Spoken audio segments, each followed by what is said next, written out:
Hello everyone, this is Rhea, and I'm coming back at you with another discography ranking. Today we are going to be doing Metallica, and this is going to be fun, I think. I'm going to be doing all the regular albums, and I'm also going to be including Garage Inc., Lulu, and the Beyond Magnetic EP.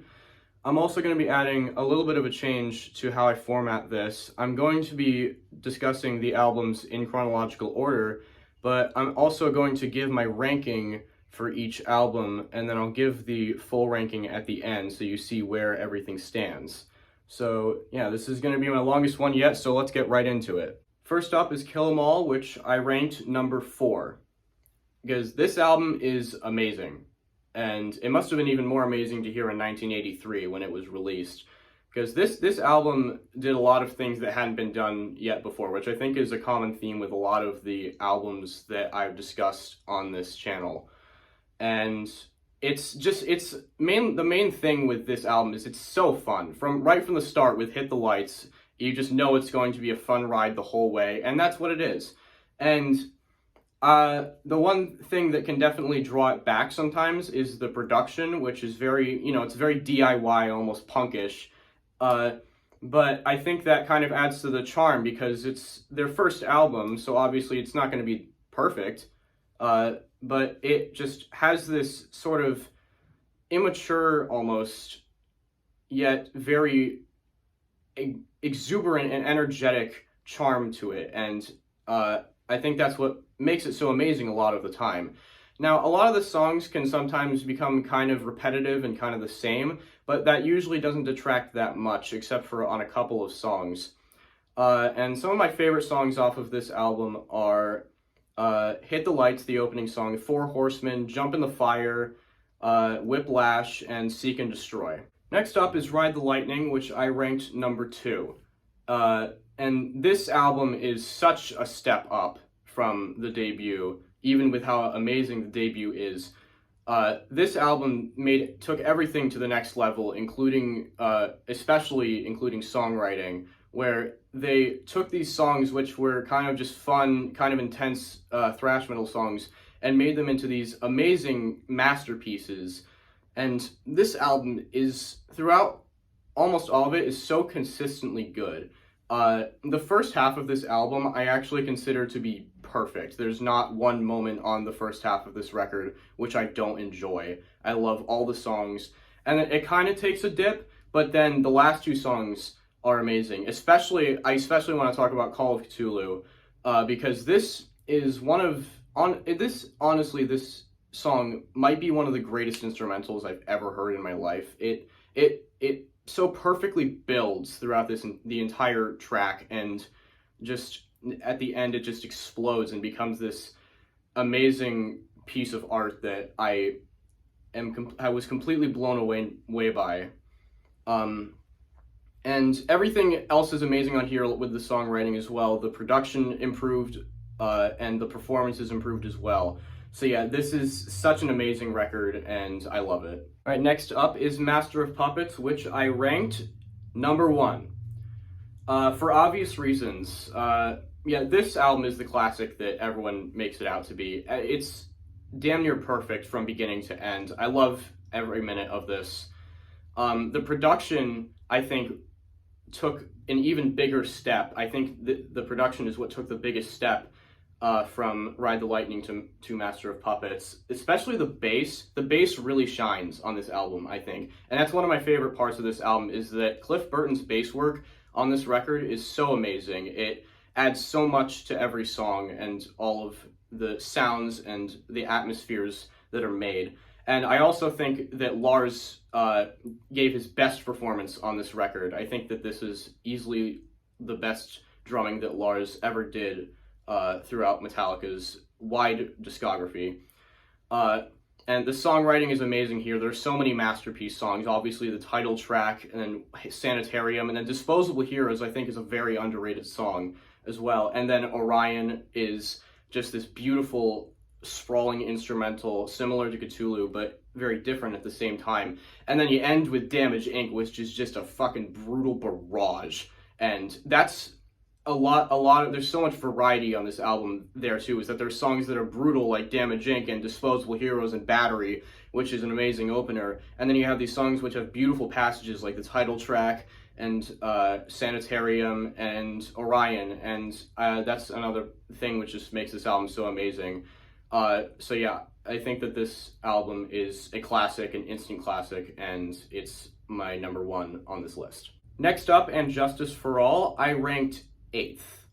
And that may seem a lot lower compared to the first three, so I think I'll start with the good stuff. The good stuff is that this album is very complex in its songwriting, and it never suffers from that. It has such good, complex songwriting, and it's really a step up in that regard. There's a lot of amazing riffs on this album as well, and I think that this is Kirk Hammett's peak in terms of his soloing. I think that this album has some of his best solos ever, and I think the vocals also take their biggest step so far with James Hetfield. I think that he really, on this album and the next, gave his best vocal performances. The thing with this album is obviously the production, not very good at all. It's not just the lack of bass for me though. I think that the guitar tone is it didn't feel very fleshed out. It didn't really feel like they put a lot of thought into it. And the drums also, the toms, I've noticed this is a theme in a lot of other Metallica albums where the production isn't so good. The toms are very weak at a lot of points. And like I said, obviously the bass is the biggest problem, being barely audible. But there are a lot of points in this album which I really like. I really like the opener, Blackened, and the title track. I also think that Eye of the Beholder is a very underrated song. Then One is a masterpiece. Obviously, it's one of their best songs. There are a couple songs in that mid-range, like man, I forgot the name of it. Wow. The Shortest Straw, that's what it's called. Oh my god. The Shortest Straw is a big problem. It's easily one of the worst songs that they had made at this point. And then the songs after that they're pretty good, but they're not like up there. And then To Live Is to Die is another amazing instrumental track. I think it's one of the best off the album. But so yeah, overall, there's a lot of great things on this album, but there's a lot of things that are holding it back, and that's why I ranked it so much lower. Next up was the Black Album, which I ranked number 3, which this album proved that metal could be mainstream and still be amazing, and everything really is amazing on here. Especially for me, the production is the highlight here, because I think the production on this album is the best they've done up to this point. The vocals are also just absolutely killer. And then everything on this album feels like they weren't just trying to go for a mainstream sound. That's the thing, is that a lot of people, I think, feel like they were just going for a more mainstream sound just to do it. But I think that they did that while also trying to make something that was powerful and meaningful. With a lot of the songs, I think they succeeded in that. And some of those songs are Enter Sandman, Sad But True, 2 classics. And then Wherever I May Roam, also an amazing song. And then Nothing Else Matters. And Of Wolf and Man, I think, is one of the most underrated songs. And then My Friend of Misery, also, I think, is an amazing song. Wherever Everything Shines. And then the closer, The Struggle Within, is also amazing. Next up is Load, which I ranked 6th. I think that with this album and Reload, I think a lot of people sort of made a lot of misjudgments about Metallica's direction that they were taking. I've heard a lot of people say that it seems like they were trying to go for a more grunge sound, and to that I say, well, obviously, because they were going for a more mainstream sound, and grunge was in the mainstream at the time. And I think that with that, they were able to transition into this sound while still being Metallica. I think if you look at the songwriting and the lyrics and the performances, you can still tell that it is definitively Metallica. So I think that this album is quite misunderstood. The production is very good, and all the performances are also very good. And I think that the lyrics have quite a lot of profoundness that I think is overlooked because of the more mainstream direction. There are a lot of amazing songs on here, such as Ain't My Bitch, then The House Jack Built, King Nothing, Bleeding Me, and then there are a couple kind of mediocre ones in there, like Cure, I think, is my least favorite song. But then it just kind of goes back up at the end with Wasting My Hate, Mama Said is a beautiful song.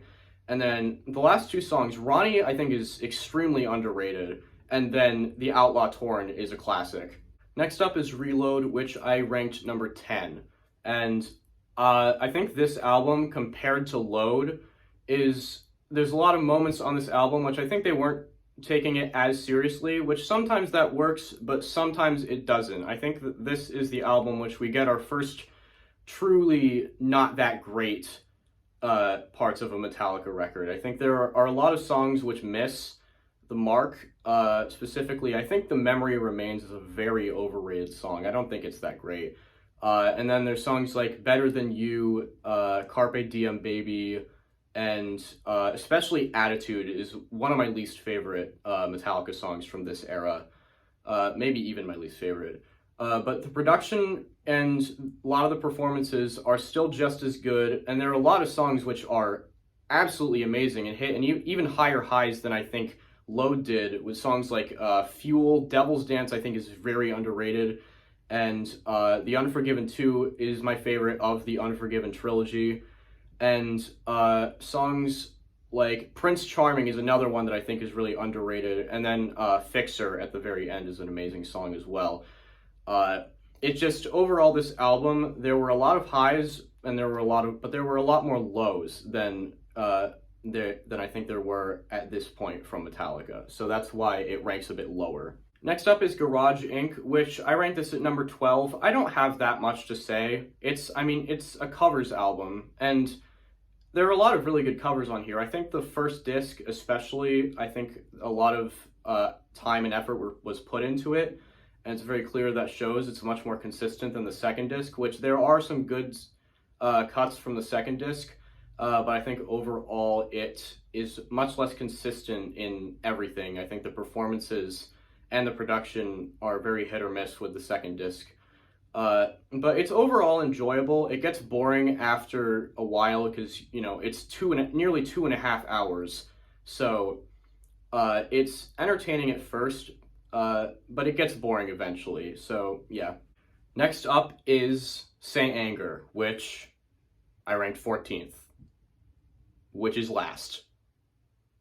And yeah, this album, when I listened to it for the video, I just remember the first time I listened to this, the whole time I was just thinking, why? That was the only word that was really going through my head. Because there's this little sliver of hope in me when I'm listening to it that thinks maybe there's something salvageable. And then it's just completely ruined by something either beating a good riff into the ground, a potentially good riff, or just a barrage of completely horrible production choices, which I think there's a lot more bad to the production than just the snare drum. I think that not just the snare drum, I think the toms also sound horrible. And then the guitar tone is just so weird, and the vocals would honestly probably be the best sounding part if James Hetfield wasn't performing them with the microphone halfway into his mouth. Because that's the other thing, is it's not just the production that's the problem here, it's the performances and the songwriting. Because sometimes they come up with a good idea, but then they beat it into the ground and they repeat that riff or that lyric so many times that it just becomes not interesting anymore. And it just is frustrating. And this album had a little bit of potential. There are a lot of moments which I think could have become a good album, but it doesn't. It's a very disappointing album to listen to for me. So overall, it is very easily the worst of their discography. The next album we have is Death Magnetic, which I ranked 9th. And this album, After Saint Anger, was a complete breath of fresh air. Now, obviously, the production, still bad. The drums are really loud, and the vocals are pretty quiet, and the guitars sit somewhere in between. But the songwriting here is very strong for the most part. There are a couple songs which are kind of weak, like I think it's Cyanide and The End of the Line are the two songs which I think I like the least. But everything else overall is very strong, especially near the end. The last two songs, especially Suicide and Redemption and My Apocalypse, are two of my favorite songs from Metallica, period. I think that the worst part of this album, though, is probably Kirk's solo efforts, which it feels like he was kind of just trying to make up for the fact that he didn't have any solos on Saint Anger, and it kind of just devolves into this messy, sloppy, trying to go as fast as humanly possible, and it turns into a trash heap. But the songwriting and the riffs are really good for the most part. The performances are very good as well. And this feels like a return to power and a return to, we can make an amazing album. Not an amazing album, but we can make an album which proves that we are still capable of doing what we could once do for Metallica. And I really like this album. The next album is Lulu, which I ranked at number 11. I'm not going to go into this one on this video because I want to go through Lou Reed's discography first so I can get full context, because I think this album is primarily a Lou Reed album rather than primarily a Metallica album.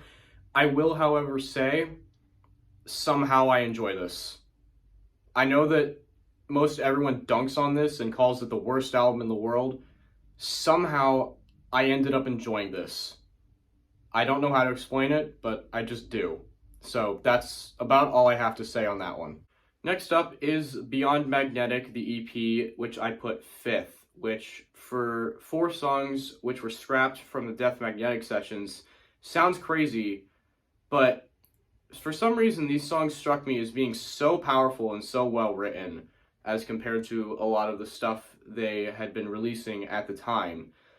I think that the production in its sort of stripped back, not quite fully produced form actually gives it an advantage, because obviously, as we already touched on, the Death Magnetic production was not very good at all. So I think that if they had kept the production kind of like this, the way that it is in the Beyond Magnetic EP, it could have sounded good if it were that way for the entire Death Magnetic album. And looking at these unreleased songs that weren't put on Death Magnetic and comparing it to an album like Hardwired, which is sort of supposed to be like a double album, I think that if they got rid of a couple of the weaker songs, in my opinion, weaker songs, on Death Magnetic, and they replaced it with these ones, which I think are significantly better, I think they could have done amazingly well with Death Magnetic what they attempted to do with Hardwired, which I'll get to in a second.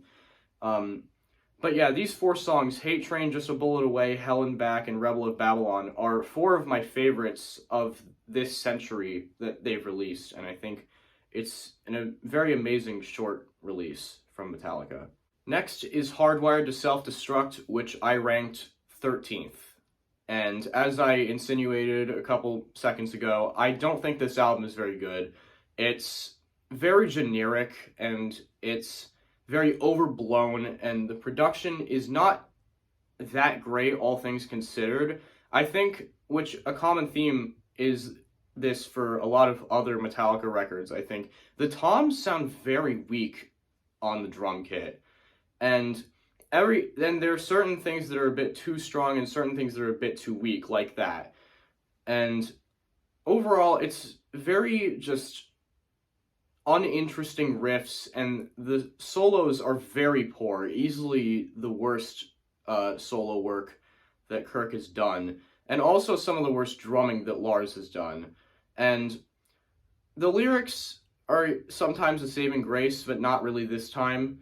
There are a few good songs, such as Moth Into the Flame. Dream No More, I think, is an underrated song.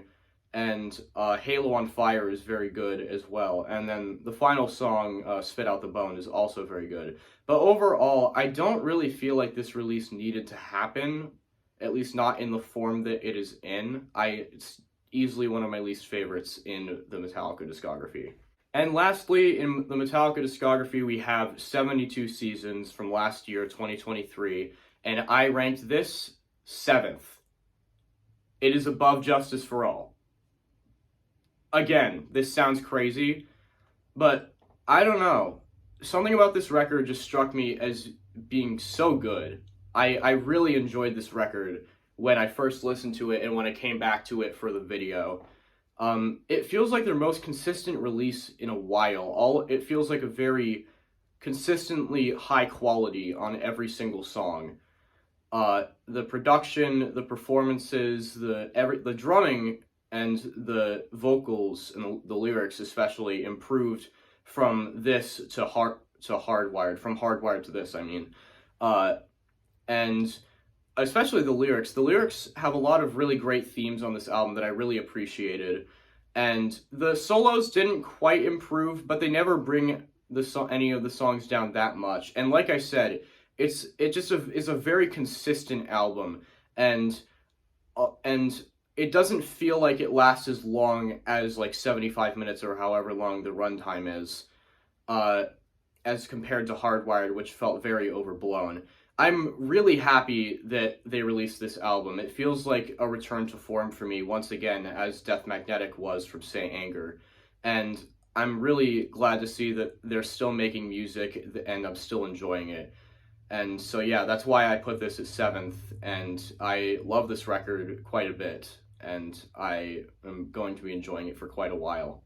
And there you have it. That is everything. Final ranking from 14th to 1st is 14th, Saint Anger, 13th, Hardwired to Self-Destruct, 12th, Garage Inc., 11th, Lulu, 10th, Reload, 9th, Death Magnetic, 8th, And Justice for All, 7th, 72 Seasons, 6th, Load, 5th, Beyond Magnetic, 4th, Kill 'Em All, 3rd, The Black Album, 2nd, Ride the Lightning, and 1st, Master of Puppets. Thanks for watching. Let me know if you enjoyed, give me your thoughts in the comments, and I will see you soon.